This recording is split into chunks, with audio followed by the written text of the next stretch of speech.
नमस्कार प्रिय विद्यार्थियों, आप सभी का स्वागत है मेरे YouTube चैनल के अंदर। मैं अरविंद एपावत।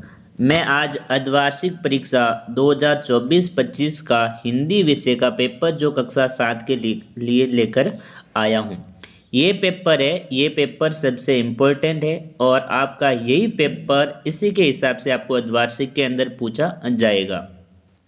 तो दोस्तों, मैं आपका ज़्यादा टाइम नहीं लूँगा, स्टार्ट करता हूँ पेपर। उससे पहले आप सभी से एक रिक्वेस्ट करता हूँ कि अभी तक आपने मेरे यूट्यूब चैनल को सब्सक्राइब नहीं किया तो उसे सब्सक्राइब करें, वीडियो को लाइक करें और ज़्यादा से ज़्यादा अपने दोस्तों को शेयर भी ज़रूर करें, ताकि आपको भी इसी प्रकार के प्रत्येक सब्जेक्ट के जो भी परीक्षा के पेपर है अर्धवार्षिक वार्षिक वो आपको मिलते रहे। तो देखो, स्टार्ट करते हैं क्वेश्चन। तो आपको सबसे पहले जो क्वेश्चन पूछे जाएंगे वो पूछे जाएंगे आपको वस्तुनिष्ठ प्रश्न आपको पूछे जाएंगे। पहला क्वेश्चन है देखो, काका कालेल करने नदियों को कहकर पुकारा है। तो क्या कहकर पुकारा था? अ के अंदर लोक कथा, ब के अंदर लोक गाथा, स के अंदर लोक माता और द के अंदर लोक विद्या। तो इसका जो आंसर है वो क्या हो जाएगा? सो ऑप्शन है वो यहाँ पर राइट हो जाएगा। लोक माता कहकर काका कालेल करने पुकारा था। दोस्तों, इस पेपर के अंदर मैंने सभी प्रश्नों के उत्तर भी साथ में लिखकर रखे हैं। अगला क्वेश्चन है आपका, वो भी इम्पोर्टेंट क्वेश्चन है। क्या क्वेश्चन है? पेड़ का स्वभाव था। तो पेड़ का स्वभाव कैसा था? अ के अंदर सरल, ब के अंदर संसल, स के अंदर मिलनसार, द के अंदर कठोर। तो इसका जो राइट आंसर है वो क्या हो जाएगा? सो ऑप्शन हो जाएगा, मिलनसार था। अगला क्वेश्चन है तीसरा है तोतो चांद पेड़ का था।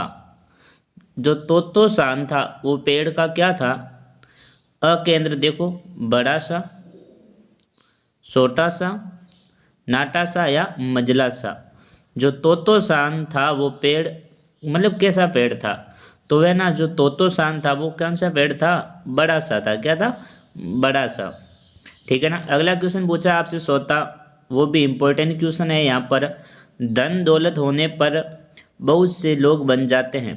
धन दौलत है हमारे पास तो सबसे ज़्यादा लोग क्या बनेंगे? अ के अंदर मित्र, ब के अंदर शत्रु और स के अंदर संबंधी, द के अंदर परिवारी। तो इसका आंसर क्या हो जाएगा? वो ऑप्शन है वो राइट हो जाएगा, मित्र बनेंगे। हमारे पास जितने ज़्यादा पैसे रहेंगे, धन होगा तो क्या बनेंगे? हमारे सबसे ज़्यादा मित्र लोग बनेंगे। अगले आपसे जो क्वेश्चन पूछे जाएंगे वो आपसे पूछे जाएंगे अति लघुतरात्मक क्वेश्चन, जो आपके दो अंक के रहने वाले हैं। इसके अंदर देखो क्वेश्चन पूछा आपसे, मुरली वाला पहले क्या बेचा करता था।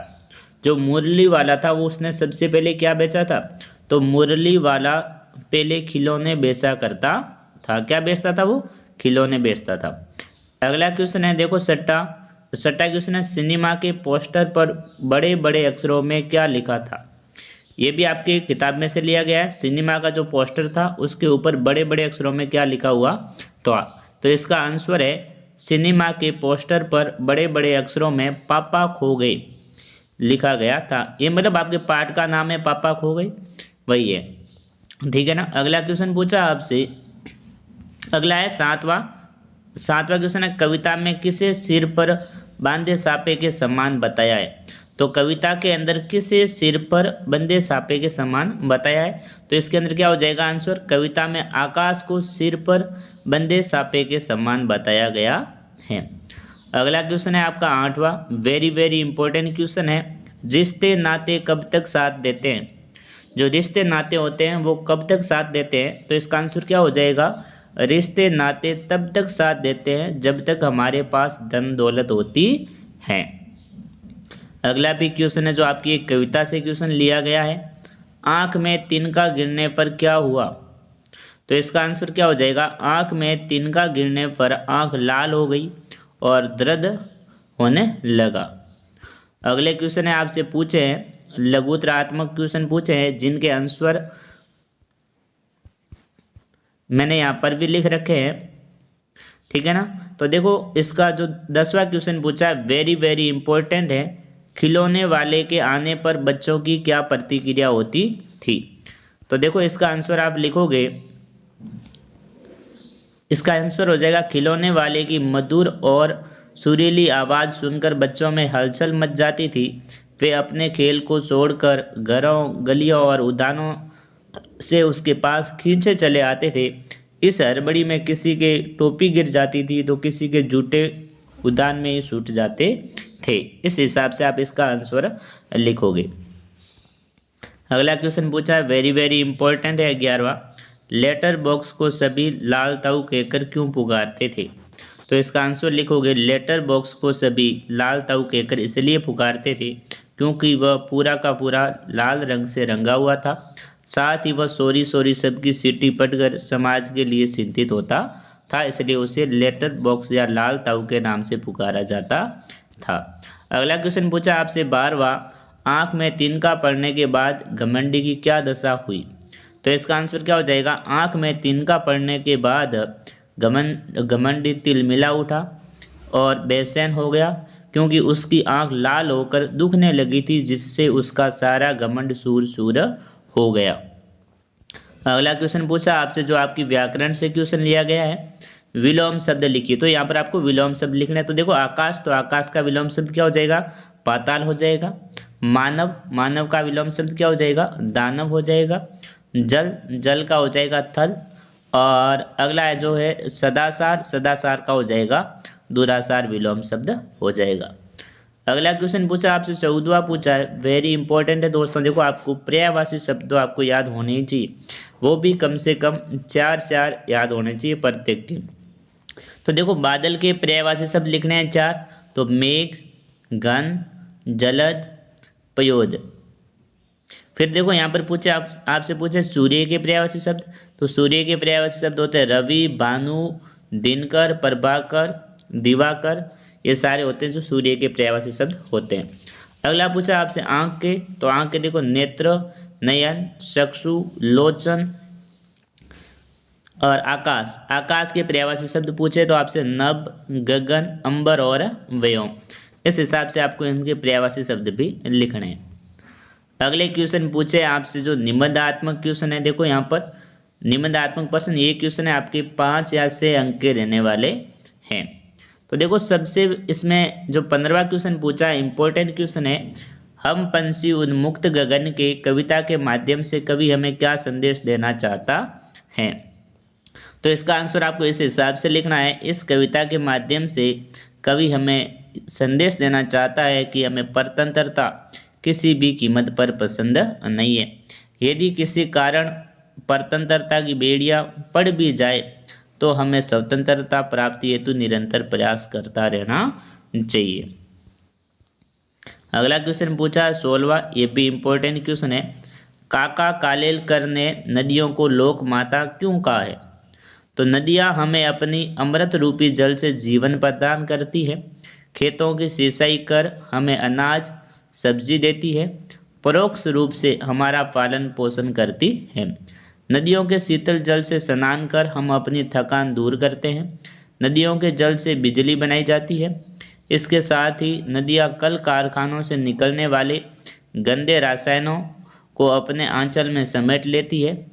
इस प्रकार हर तरह से नदियाँ हमारा कल्याण करती हैं,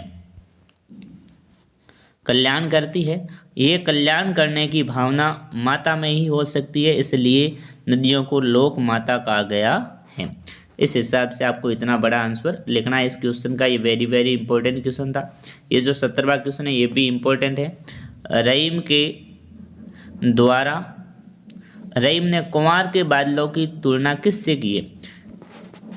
ठीक है ना, जो रहीमदास जी का एक दोहा है, थोते बादल कुंवार के ज्यों रहीम रेगात, धनी पुरुष निर्धन भये करे पासीली बात। तो जिसके अंदर जो कुंवार के जो बादल है उसकी तुलना किससे की है? तो देखो यहाँ पर लिखा है, रहीम ने कुंवार के बादलों की तुलना उन लोगों से की है जो पहले अमीर थे लेकिन अब वे गरीब हो चुके हैं। जैसे कुंवार माह में बादल गरजते हैं पर बरसते नहीं है, ठीक उसी प्रकार अमीर से निर्धन हुआ व्यक्ति केवल दिखावे के रूप में अमीरी की बात करते हैं जबकि वह भीतर से खोखले होते हैं। अगला क्वेश्चन पूछा आपसे 18वां है, स्थानांतरण प्रमाण पत्र टीसी प्राप्त करने हेतु प्रार्थना पत्र लिखो। तो यहाँ पर आपको टीसी लेनी है, उसलिए आपको प्रार्थना पत्र लिखना है। तो लिखोगे आप सेवा में श्रीमंत प्रधानाध्यापक महोदय, जो भी आपके स्कूल का नाम है। मैंने यहाँ पर लिख रखा है राजकीय उच्च प्राथमिक विद्यालय सिलोसन सांसोर। फिर देखो विषय स्थानांतरण प्रमाण पत्र हेतु। आगे देखो महोदय सविनय निवेदन है कि मेरे पिताजी का स्थानांतरण जालोर हो गया है। हम सभी लोग पिताजी के साथ जालोर जा रहे हैं। आगे देखो अतः प्रार्थना है कि आप मुझे टीसी स्थानांतरण प्रमाण पत्र शीघ्र दिलवाने की कृपया करें। फिर यहाँ पर आपको दिनांक, शिष्य जो भी नाम है वो लिख देना, आज्ञाकारी शिष्य जो भी नाम है आपका, क्लास लिख देनी है, ठीक है ना। अगला जो 19वां क्वेश्चन है, किसी एक विषय पर निबंध लिखो। तो यहाँ पर आपको किसी एक के ऊपर कम से कम 250 शब्दों के अंदर निबंध लिखना है, 250 शब्दों के अंदर। तो पहला है देखो स्वच्छ भारत, और दूसरा यहाँ पर पूछा आपसे दीपावली पर, तीसरा पूछा है बेटी बचाओ बेटी पढ़ाओ अभियान, और चौथा पूछा है किसी मेले का वर्णन। तो दोस्तों ये था आज का पेपर। आपको कैसा लगा कमेंट करके ज़रूर बताएं, और अभी तक आपने वीडियो को लाइक नहीं किया तो वीडियो को लाइक करें, चैनल को सब्सक्राइब करें, क्योंकि आपको इसी प्रकार के नए नए पेपर मिलते रहेंगे। जय हिंद दोस्तों, जय भारत।